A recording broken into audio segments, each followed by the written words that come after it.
Hello student, स्वागत है आप सबका साधना चैनल में। स्टूडेंट्स, सामान्य हिंदी के अंतर्गत हमारा टॉपिक चल रहा था संधि और संधि विच्छेद। संधि हमने 3 भागों में आपको स्पष्ट की थी। प्रथम भाग में हमने स्वर संधि समझाई थी, दूसरे भाग में व्यंजन संधि और तीसरे भाग में हमने विसर्ग संधि स्पष्ट की थी। आशा करती हूँ कि आप सबको संधि पूर्ण रूप से स्पष्ट हो गई होगी। आज हम भिन्न भिन्न प्रकार के बहुविकल्पी प्रश्न आपके सामने लेकर आए हैं ताकि सारी संधियां यानी संधि के तीनों भेद आपको फिर से अच्छी तरह से स्पष्ट हो जाएं, क्योंकि जब तक हम किसी चीज का प्रैक्टिकल नहीं करते हैं, प्रयोग नहीं करते हैं, तब तक वह हमें अच्छी प्रकार से समझ में नहीं आती है। तो आज इन प्रश्नों के माध्यम से हम प्रयोग करना सीखेंगे कि किस तरह से हम संधि विच्छेद को संधि के रूप में बनाएं या संधि बने हुए शब्द का हम संधि विच्छेद करें, किस तरह से हमें किन किन बातों पर अपना ध्यान केंद्रित करना चाहिए। ये छोटी छोटी सी बातें आज हम इन प्रश्नों के माध्यम से सीखेंगे। फर्स्ट आपका प्रश्न है, 2 समीपवर्ती वर्णों के मेल से जो विकार या परिवर्तन होता है वह कहलाता है। ये सबसे पहली चीज आपको बताई थी कि जब 2 वर्णों के मिलने से हमारा कोई परिवर्तन होता है तभी हमारी संधि होती है। अगर कोई परिवर्तन नहीं होगा तो वहां हमारी संधि नहीं होगी। और वो भी 2 वर्ण कैसे, जो समीपवर्ती हो, एक दूसरे के बिल्कुल निकट हो, यानी कि प्रथम शब्द का अंतिम वर्ण और द्वितीय शब्द का प्रथम वर्ण, ये जब दोनों पास पास रहने वाले वर्णों के बीच में कोई विकार या परिवर्तन होता है तब हम उसे संधि कहते हैं। तो इसलिए हमारा सही उत्तर होगा संधि, क्योंकि अव्यय समास प्रत्यय नहीं, क्योंकि समास हमारा शब्दों के बीच में होता है, प्रत्यय हमारा किसी शब्द के अंत में लगता है, अव्यय हमारे क्रिया विशेषण संबंध बोधक समुच्चय बोधक वे आपके होते हैं। तो इसलिए हमारा सही उत्तर होगा संधि। सेकंड है, सूर्योदय में कौन सी संधि है। अब इसमें आप देखिए कि मैंने जो विसर्ग संधि लास्ट में आपको एक ट्रिक समझाई थी। वो ट्रिक क्या थी इसमें कि बीच में, क्योंकि संधि हमेशा हमारे बीच के वर्ण में ही होगी, क्योंकि एक शब्द आपका इधर होगा तो एक शब्द आपका इधर होगा, तो बीच में ही हमारे दोनों वर्ण होते हैं। तो हमें जो भी परिवर्तन दिखाई देगा वो हमें बीच के वर्ण में ही दिखाई देगा। अब यहाँ पर देखिए हमें ओ दिखाई दे रहा है, तो ओ दिखाई देने का मतलब क्या है, हमारी गुण संधि होगी, क्योंकि हमने आपको बताया था कि ए, ओ और अर, ये 3 चीजें हमारी जहां दिखाई दें इसका मतलब क्या है कि वहां हमारी गुण संधि होगी। क्योंकि यण संधि में तो हमारा यारा लावा होता है, वृद्धि संधि में यहाँ हमारा दीर्घ हो जाता है, ऐ या औ हो जाता है, और दीर्घ संधि में 2 स्वर आपस में मिले हुए दिखाई देते हैं, तो आ, ई, उ, ये दीर्घ हमारे होते हैं। तो ये हमारा जो ओ बीच में दिखाई दे रहा है, इस पहचान को ध्यान में रखिए कि जहां भी कहीं आपको ओ दिखाई दे इसका मतलब वहां आपकी गुण संधि होगी।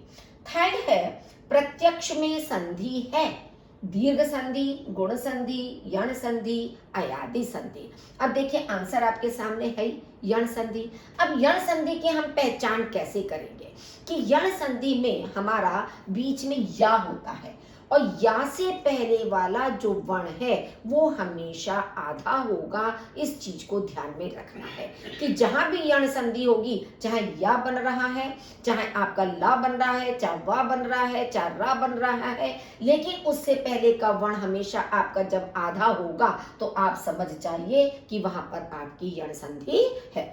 फोर्थ है, जगदीश शब्द का संधि विच्छेद चयन कीजिए। अब यहाँ पर आपका संधि विच्छेद के रूप में प्रश्न दिया गया है कि जगत प्लस ईश, जगत प्लस ईश, जगद प्लस ईश और जग प्लस ईश। अब आप देखिए कि जब बीच में आपका वर्ण आया है द, और द पर बड़ी ई की मात्रा है, तो बड़ी ई की मात्रा से तो लास्ट वाला तो हमारा चारों में एक जैसा आ रहा है। अब हमें देखना है कि और क्या हो सकता है। अब जगद ईश हम करते हैं तो दा में इसमें मिलाकर, इसका मतलब हमारा कोई परिवर्तन ही नहीं हुआ है। हमारा आंसर अगर यह है तो इसमें हमें सबसे बड़ी बात ध्यान में क्या रखनी है कि ये भी जगत ईश है और ये भी जगत ईश है। तो फिर हम राइट आंसर किसको चुने, ये आपको ध्यान रखना है। तो स्टूडेंट्स, आपको ये बात ध्यान में रखनी है कि आपका जो प्रथम शब्द का अंतिम वर्ण है उसमें हलंत अवश्य ही होगा। जब दो शब्द हमारे एक से दिए हुए हों तो आपको ये पहचान करनी है कि जो हलंत वाला हमारा शब्द है वही हमारा ठीक होगा। और इसका नियम आपको बताया गया था कि यदि ता के बाद कोई स्वर आता है तो ता अपने ही वर्ग के तृतीय वर्ण में बदल जाता है, तीसरे में। अब ता था द तो तीसरे में बदलकर आपका बन गया जगदीश। बस कंफ्यूजन किसमें ध्यान रखना है, हलंत और बिना हलंत वाले शब्द में। नेक्स्ट देखिए, मतैक्य किस संधि का उदाहरण है। अब यहाँ पहचान देखिए, आपका आई दीर्घ मात्रा आ गई, तो यानी कि हमारी वृद्धि संधि में मात्राएं कौन सी ध्यान में रखेंगे, आई और औ। बस दो मात्राओं को आपको ध्यान में रखना है कि कहीं भी किसी भी शब्द में अगर आपको आई की या औ की मात्रा दिखाई दे जाती है तो वह आपका वृद्धि संधि होगा। आपका नियम है जैसे कि अ या आ के बाद ए या आय आने पर मिलकर क्या बन जाता है, आय बन जाता है। ओ या औ आने पर औ बन जाता है। तो इस तरह से अगर ये पहचान आप अपने ध्यान में बनाए रखेंगे तो आप हर संधि का समाधान कर लेंगे। नेक्स्ट है, अतियुक्ति शब्द में संधि है। अब अतियुक्ति में देखिए, फिर यहाँ पर आपका या आ गया, जैसे अभी प्रत्यक्ष में आपका ऊपर आया था। अब या है और या से पहले आधा वर्ण भी है, आपका ता भी दिया हुआ है, तो इसका मतलब आपका क्या है, यण संधि हो गई। और विच्छेद अगर इसका करने के लिए आता है तो क्या होगा आपका, अति प्लस उक्ति, कि ई के बाद कोई भी असमान स्वर आने पर ई या में परिवर्तित हो जाता है। जो उक्ति का ऊ है वो या के ऊपर आपकी मात्रा उसी के अनुसार लग जाएगी, कि जो भी शब्द आपका सामने दिया हुआ है, जो भी स्वर दिया हुआ है, उसी स्वर की मात्रा हमारे या के साथ लग जाती है। नेक्स्ट है, गवीश में प्रयुक्त संधि का नाम बताइए। दीर्घ संधि, गुण संधि, यण संधि या अयादि संधि। अब आप इसको पढ़िए, देखिए उच्चारण, गवीश। गवीश का मतलब क्या है कि अव की आवाज हमें आ रही है। अब आपको बताया गया था अयादि संधि में कि आए, आए, अव, आव, ये चार आपके होते हैं। तो अब आपका इसमें आवाज हमें किसकी आ रही है, अव की आ रही है। इसका मतलब हमारा क्या बनेगा, इसका संधि विच्छेद, गो प्लस ईश, कि ओ और ई मिलने पर ओ का हमारा अव बन गया, जिससे हमारा शब्द बना है गवीश। नेक्स्ट है, तत्क्षरण का सही संधि विच्छेद है। तत्क्षरण, तत्क्षरण, तत्क्षरण या तत्क्षरण। अब देखिए, दो एक से हैं, दो लगभग हमारे एक जैसे दिए हुए हैं, तो अब हम इसमें कंफ्यूज हो जाते हैं कि हमारा कौन सा राइट होगा। तो आपको क्या देखना है कि तत्क्षरण शब्द है। अब क्षरण हमारा कोई शब्द नहीं होता है, शब्द हमारा होता है शरण, यानी कि किसी की शरण में, तत्क्षरण उसकी शरण में गया हुआ।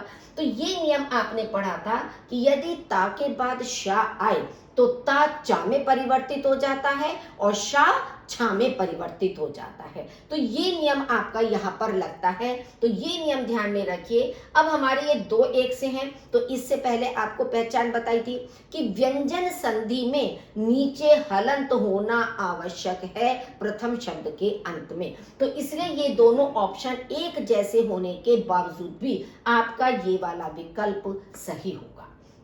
नेक्स्ट है आपका, संधि का निर्माण कितने प्रकार से होता है। अब ये सबसे ज्यादा कंफ्यूज करने वाला प्रश्न है, क्योंकि संधि तो आपने तीन प्रकार की पढ़ी है। आप एकदम से सोचोगे कि इसका आंसर तो तीन होना चाहिए, क्योंकि स्वर संधि, व्यंजन संधि और विसर्ग संधि तीन है, तो इसका मतलब संधि का निर्माण भी हमारा तीन से होगा, लेकिन नहीं। अब आप देखिए बच्चों, हमने निर्माण शब्द पूछा है, ये नहीं पूछा संधि कितने प्रकार की है। अगर हम क्वेश्चन होता संधि कितने प्रकार की होती तो आंसर होता तीन। हमने पूछा निर्माण कितने प्रकार से होता है। अब आपने पढ़ा था कि स्वर संधि में एक ही तरह से निर्माण होता है, स्वर का स्वर के साथ मेल, कि दोनों तरफ स्वर होना चाहिए, तो एक हो गया आपका। व्यंजन संधि में हमने 3 चीजें आपको बताई थी कि एक ओर आपका व्यंजन है तो दूसरी ओर स्वर हो सकता है, पहली तरफ व्यंजन है तो दूसरी तरफ भी व्यंजन हो सकता है, एक तरफ आपका स्वर है तो दूसरी तरफ व्यंजन हो सकता है, यानी कि 3 रूप में व्यंजन संधि में निर्माण हुआ हमारा, स्वर व्यंजन, व्यंजन व्यंजन और स्वर व्यंजन। तो 3 वहां हो गए, एक स्वर का 4 हो गए। विसर्ग संधि में हमने 2 पढ़े थे कि विसर्ग के साथ स्वर या विसर्ग के साथ व्यंजन, तो 2 हमारे वहां हो गए। तो इस तरह से हमारा सही उत्तर होगा 6, कि संधि का निर्माण हमारा 6 प्रकार से होता है। नेक्स्ट है स्वल्प का संधि विच्छेद है। स्वल्प में अब आप देखिए कि वाह बीच में आया है। अब वाह हमारा किस में आता है, हम कई बार 2-3 एग्जाम्पल में आपको बता चुके हैं कि जहां पर भी आपका य र ल व ये यण संधि के अंदर हमारे आते हैं। और लेकिन हमने ये भी कहा था आपसे कि जहां भी य र ल व आता है, यण संधि होती है, तो उससे पहला जो वर्ण है वो आधा होता है। तो इसका मतलब हमारा क्या होगा, अब यहाँ पे स्व प्लस अल्प तो कर नहीं दोगे आपका, तो स्व प्लस अल्प अगर आप अ और आ मिला के दीर्घ स्वर संधि करते तो स्वाल्प होता, क्योंकि दीर्घ स्वर होना चाहिए था, तो ये आपका यहाँ पर नहीं है, तो ये आपका गलत हो गया। स्व प्लस लप, ये शब्द हमारा कोई नहीं होता लप, क्यों, क्योंकि कोई सार्थक शब्द भी तो होना चाहिए, तो ये कोई शब्द हमारा नहीं होता। सु प्लस उल्प, ये भी आपका नहीं है कि सु प्लस उल्प, उ मिलकर दीर्घ हमारा दीर्घ उ हो जाता। तो इस तरह से हमारे तीनों गलत हो गए।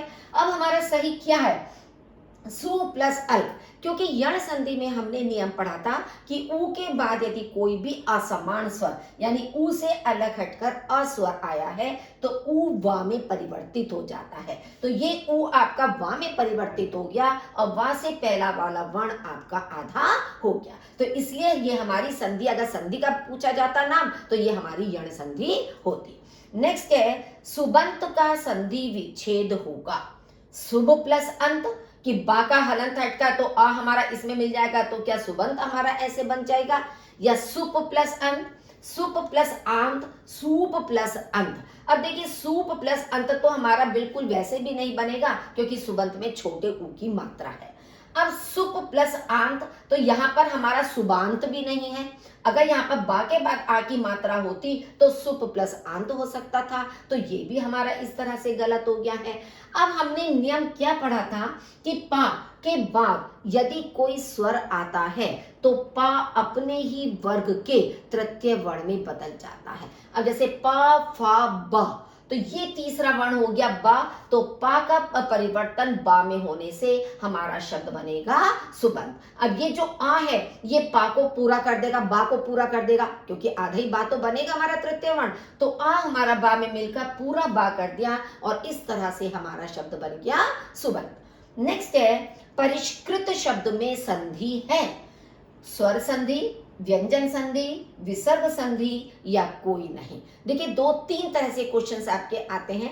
एक तो होता है कि संधि में ये पूछना कि कौन सी संधि है, एक संधि विच्छेद के रूप में, एक संधि विच्छेद दिया हुआ है तो उसका शब्द कैसे बनेगा। तो अलग अलग तरह से प्रश्न आपकी परीक्षा में पूछे जाते हैं।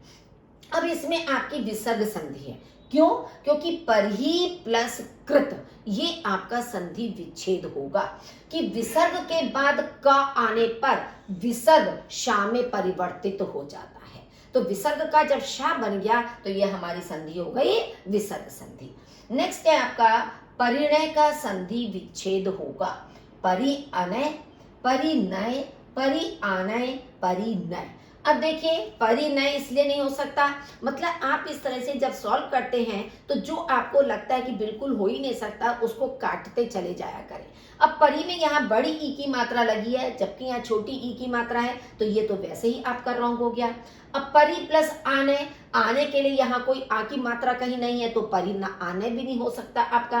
अब आपका परी प्लस नय सही होगा, क्यों, रा के बाद ना आने पर रा में परिवर्तित हो जाता है तो आपका बन गया परिणय। जैसे एग्जाम्पल हमने आपको एक और भी बताया था कि री प्लस ना ऋण बन गया आपका, त्रिश प्लस ना तृष्णा शब्द बन गया।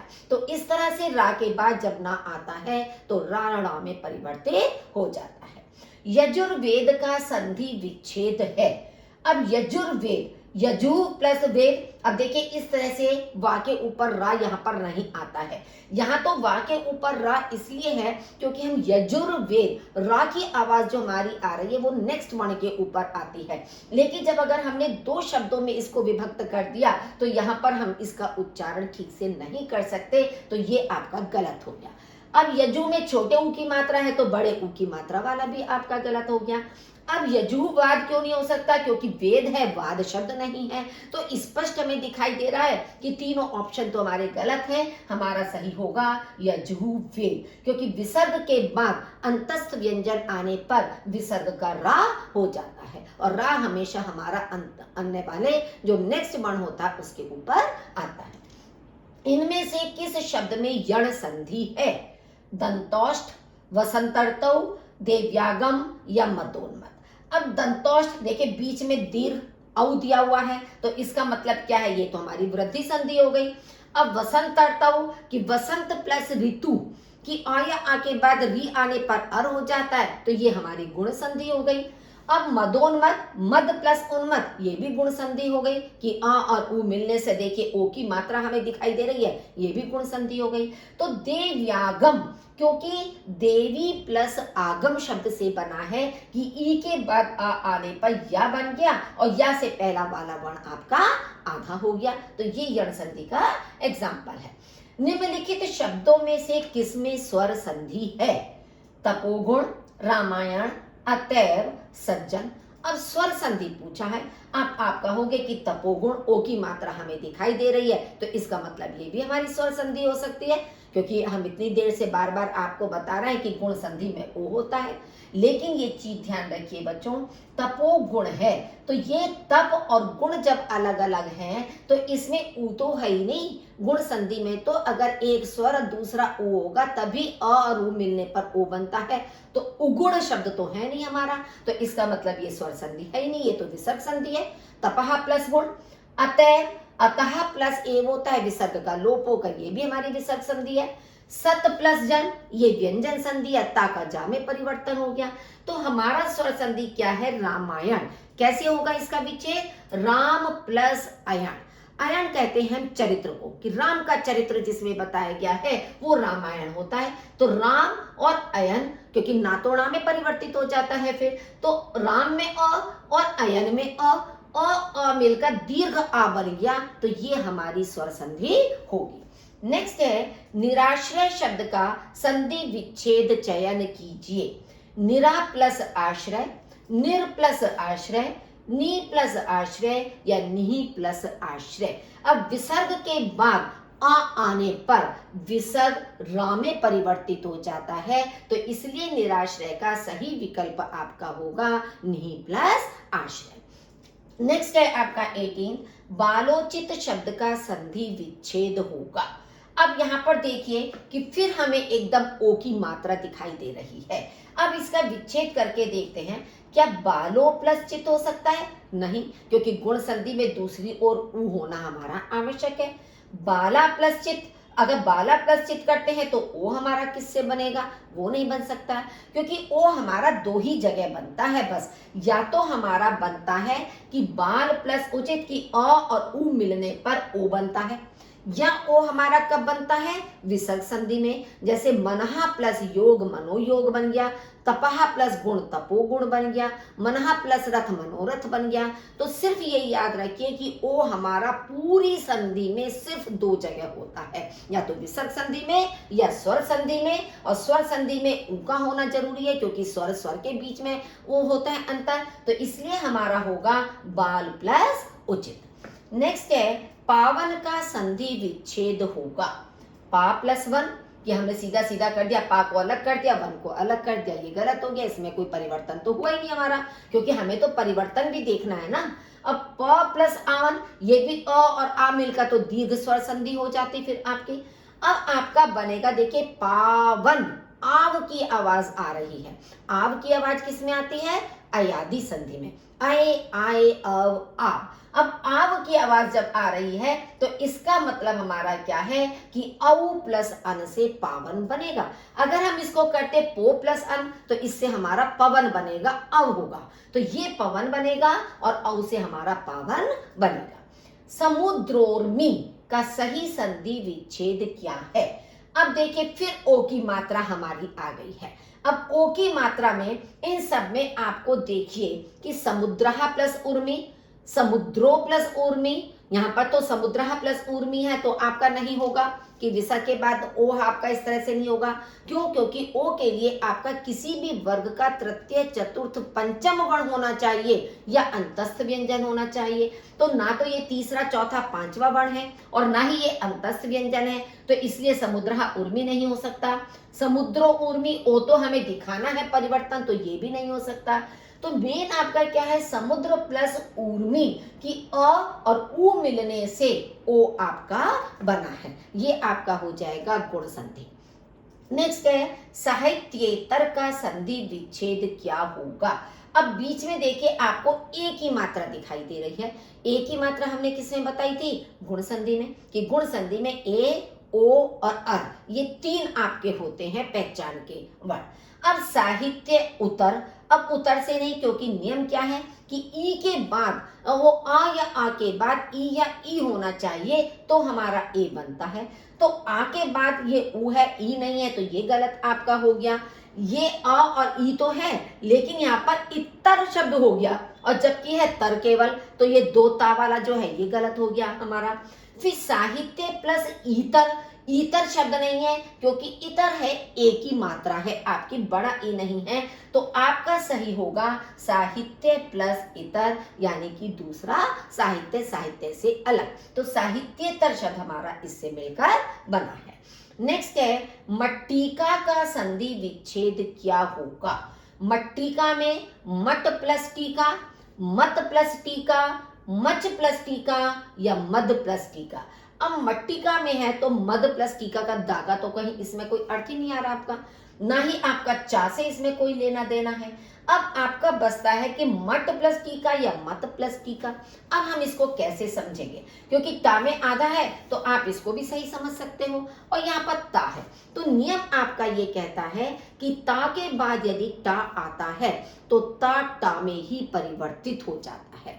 इसमें कई नियम आपको बताए थे हमने कि जैसे ता के बाद जा आता है तो ता जा में परिवर्तित हो जाता है, उज्जवल शब्द आपका बन जाता है। ता के बाद ला आता है तो ता ला में बदल जाता है, तल्लीन शब्द आपका बन जाता है। और ता के बाद चा आता है तो ता चा में बदल जाता है, उच्चारण बन जाता है। तो ये नियम हमारा लगता है कि ता के बाद टा आने पर ता टा में परिवर्तित होकर मट्टी का शब्द हमारा बना है। नेक्स्ट है पद्धति का संधि विच्छेद होगा। पक प्लस हति, पच प्लस हति, पत प्लस हति या पत प्लस हति। देखिए पत प्लस हति तो वैसे ही गलत हो गया क्योंकि छोटी ई की मात्रा है, यहाँ पर आपकी बड़ी ई की मात्रा है। अब बाकी तीनों में आपका हति शब्द सही लिखा हुआ है। अब हमें क्या देखना है कि अगर हम का वाला लेते हैं तो का अगर हमारा तीसरे वर्ण में परिवर्तित हो रहा है तो क ख गा बनेगा, तो गा तो यहाँ नहीं है, यहाँ तो दा है, तो ये हमारा गलत हो जाएगा। अब चा का लेते हैं तो चा छ जा, तो यहाँ पर जा नहीं है तो वो भी हमारा गलत हो गया।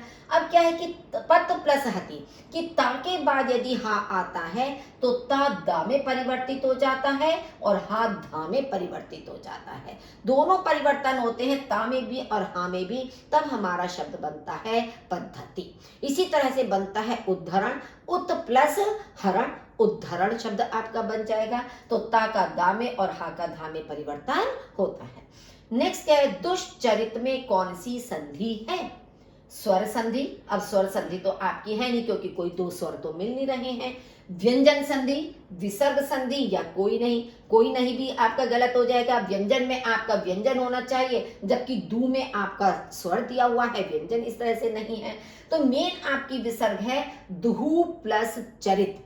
कि अगर विसर्ग इसके स्वर के बाद च आता है तो स्वर आपका शा में परिवर्तित हो जाता है। कि कोई भी स्वर आपका विसर्ग से पहले दिया हुआ है, ई या ऊ स्वर आपका दिया है और उसके बाद अगर च आ रहा है, क्योंकि हमने आपको ये चीज बताई थी कि च छ हमारा तालव्य है, तालु से उसका उच्चारण होता है और शा भी हमारा तालव्य है। तो जब हमारा तालव्य तालव्य का मेल होगा तो यहाँ पर हमारा शा ये वाला परिवर्तित होगा, तो विसर्ग का शा ये बन जाएगा। धनुष टंकार का संधि विच्छेद क्या होगा? धनु प्लस टंकार, बड़े ऊ की मात्रा गलत हो गई, यहां भी बड़े ऊ की मात्रा है, ये आपकी गलत हो गई। अब धनु प्लस स्टंकार, स्टंकार कोई शब्द नहीं होता, धनुष की टंकार होता है, तो धनु प्लस टंकार ये हमारा सही होगा कि विसर्ग के बाद यदि ट ठ आता है तो विसर्ग शा में परिवर्तित हो जाता है। इसमें हमने 3 पहचान आपको बताई थी, श श सा का परिवर्तन विसर्ग का कब होता है। इससे पहले वाले में हमने शा बता दिया कि शा तालु है, चा छा उसमें परिवर्तित आपका हो गया। अब एक चीज आप बस केवल याद रखिए, ता था है उसमें सा होगा क्योंकि वो दंत्य होता है। बाकी जितने आपके बचे क ख ट ठ या पा फा, वो उन सब में आपका शा षटकोण वाला ही परिवर्तन होगा। किस संधि में स्वरों का परिवर्तन य र ल व में होता है?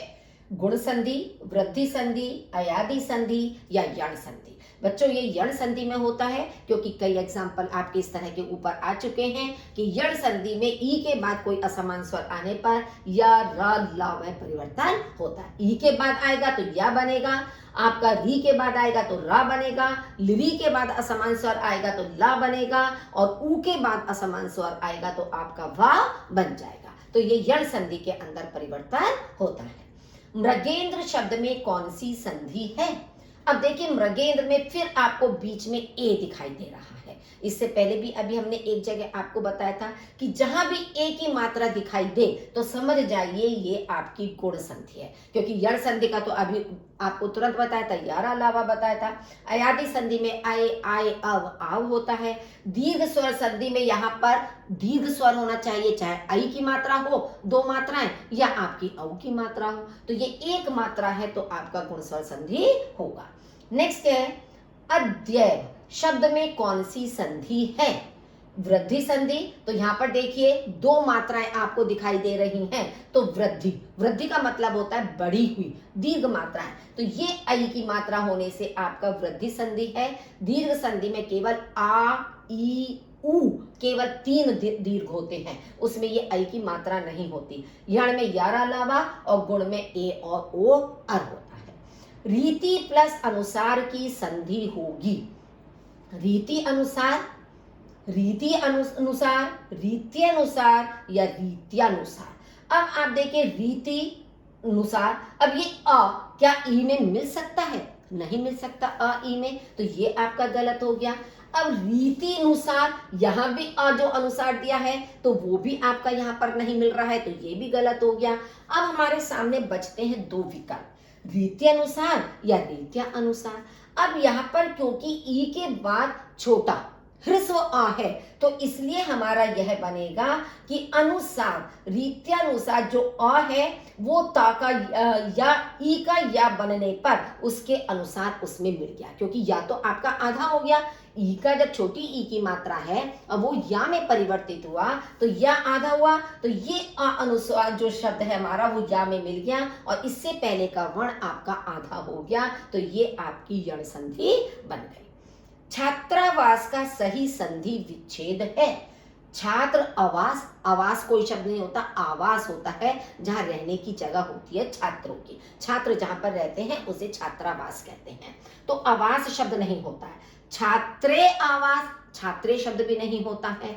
अब हम पे बचते हैं छात्रा आवास और छात्रावास, दोनों सही हो सकते हैं भाई। जहां छात्राएं रहती हैं उसको भी छात्रावास कहेंगे, जहां छात्र रहते हैं उसको भी हम छात्रावास कहेंगे। तो जब कभी अगर हमारे सामने इस तरह की स्थिति आ जाती है तो हमें मुख्य रूप से पहले पुल्लिंग वाले को महत्व देना चाहिए, स्त्रीलिंग को नहीं, क्योंकि छात्रावास इसमें कि छात्रों के रहने की जगह, तो छात्रों के रहने की जगह में पुल्लिंग भी आ जाएगा, स्त्रीलिंग भी आ जाएगा। लेकिन अगर हम केवल छात्रावास कहेंगे इस तरह से कि स्त्रीलिंग का करेंगे तो इसका मतलब केवल लड़कियों के रहने की जगह वहां पर है, इसमें दोनों मिक्स हो जाते हैं। तो हमें जो महत्व देना है सबसे पहले वो हमें पुल्लिंग को देना है ऐसी स्थिति में।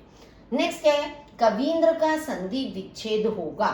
कवि प्लस इंद्र, कवि प्लस इंद्र, कवि प्लस ईंद और कवि प्लस ईंद। सबसे पहले तो आप वर्तनी शुद्धिकरण देखिए, क्योंकि हमारी संधियों के बहुत सारे शब्द ऐसे होते हैं जो वर्तनी शुद्धिकरण में पूछे जाते हैं कि इसमें कौन सा सही है।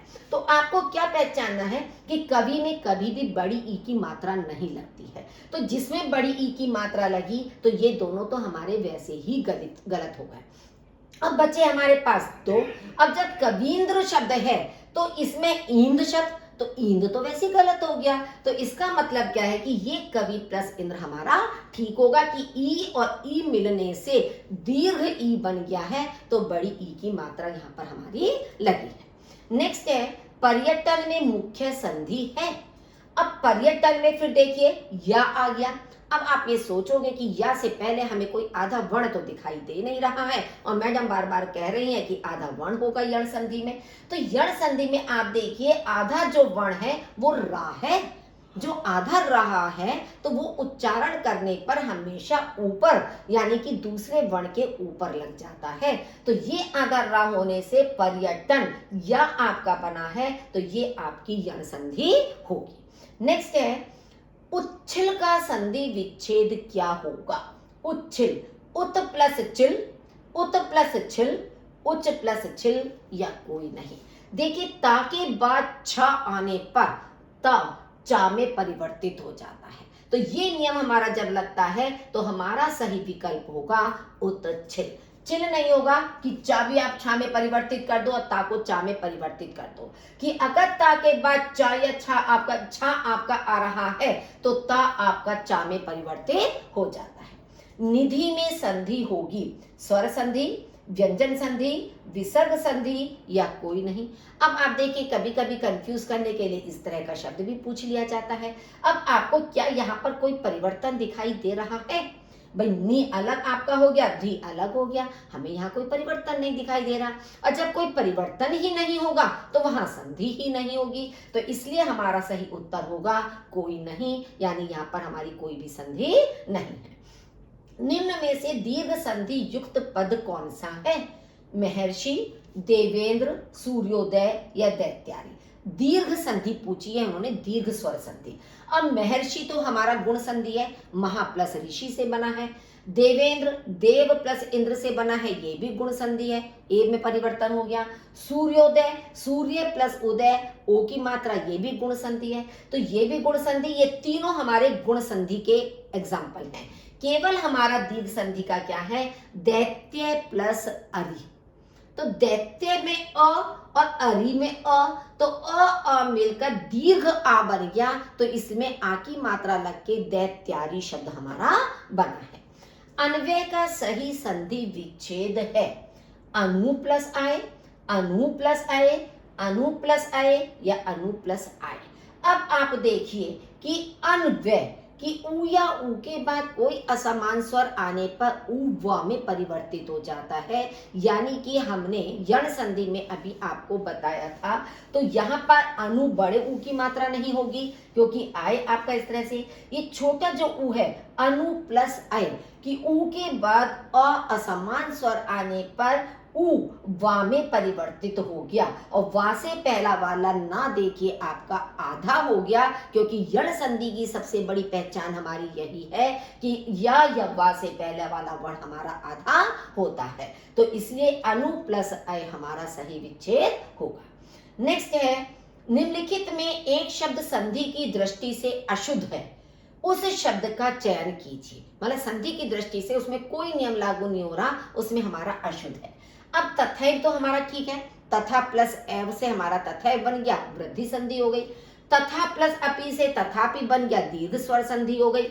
तत् प्लस आकार से आपका ता का दा में परिवर्तन होकर व्यंजन संधि हो गई।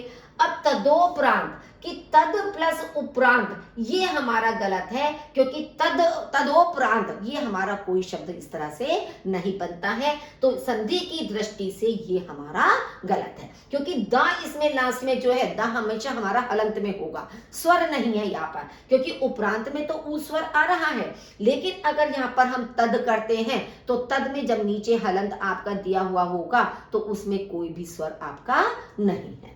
नेक्स्ट है आपका, निरोग में प्रयुक्त संधि का नाम है स्वर संधि, व्यंजन संधि, विसर्ग संधि या इनमें से कोई नहीं। स्टूडेंट्स, ये हमारी विसर्ग संधि है, क्योंकि निहि प्लस रोग कि विसर्ग के बाद रा आने पर विसर्ग का लोप हो जाता है और उससे पहले का जो ह्रस्व स्वर है वो दीर्घ हो जाता है। ये आपका विसर्ग संधि का नियम है। जैसे नीरस बन जाता है, निहि प्लस रस नीरस बन गया, निहि प्लस रज नीरज बन गया, निहि प्लस रव नीरव बन गया। तो इसी तरह से आपका निरोग बना है। अगर इसका संधि विच्छेद पूछा जाता तो आपका हो जाता निहि प्लस रोग, तो निरोग बना है। उल्लेख का सही संधि विच्छेद है उल प्लस लेख कि उल हमने आधा ला कर दिया तो मिलाकर क्या हम इसको उल्लेख लिख देंगे, तो कोई परिवर्तन ही नहीं होगा हमारा। उत प्लस लेख कि ता के बाद ला आने पर ता ला में परिवर्तित हो जाता है। तो ता जब हमारा ला में परिवर्तित हो गया, ता क्योंकि हमारा आधा होता है हलंत लगा हुआ, तो यहाँ पर भी हमारा ला आधा ही होगा। तो जब हम लिखेंगे इसको तो ये उल्लेख लिखा जाएगा, उ प्लस आलेख नहीं होगा, क्योंकि स्वर नहीं होगा यहाँ पर कि दोनों स्वर मिलने से तो वो अलग हो गया। ये तो व्यंजन संधि का नियम है। और फिर उल प्लस लेख, ये भी कुछ नहीं होता है कि उल दोनों ला आप यहाँ पे लिया है तो लेख आगे बचा ही नहीं है आपका। तो आपका सही होगा उत प्लस लेख। अ प्लस ई बराबर ए स्वर संधि के किस भेद को व्यक्त करता है? दीर्घ संधि, गुण संधि, वृद्धि संधि या यण संधि? ये आपके गुण संधि को करता है, क्योंकि अ और ई मिलने से ए बनता है, अ या उ मिलने से ओ बनता है, अ या दी मिलने से अर बनता है। ये हमारी गुण संधि के अंदर आता है। तो स्टूडेंट्स, आपने देखा कि इन 40 प्रश्नों के अंदर आपकी तीनों प्रकार की संधियों का हर नियम आ गया है, और हर नियम को हमने बार बार आपको समझाया है, बार बार आपको पहचान बताई है। अगर आप इन नियमों को, इन सबसे ज्यादा पहचान के वर्णों को अगर आप ध्यान में रख लेंगे तो आप कभी कोई गलती करेंगे ही नहीं। आपका 100% आपका रिजल्ट आएगा। तो अभी तक स्टूडेंट्स, यदि आपने मेरे चैनल को लाइक नहीं किया तो प्लीज लाइक कीजिए, इसको सब्सक्राइब कर दीजिए और अपने साथियों के साथ इसे शेयर कीजिए। सुनने के लिए आपका बहुत बहुत धन्यवाद।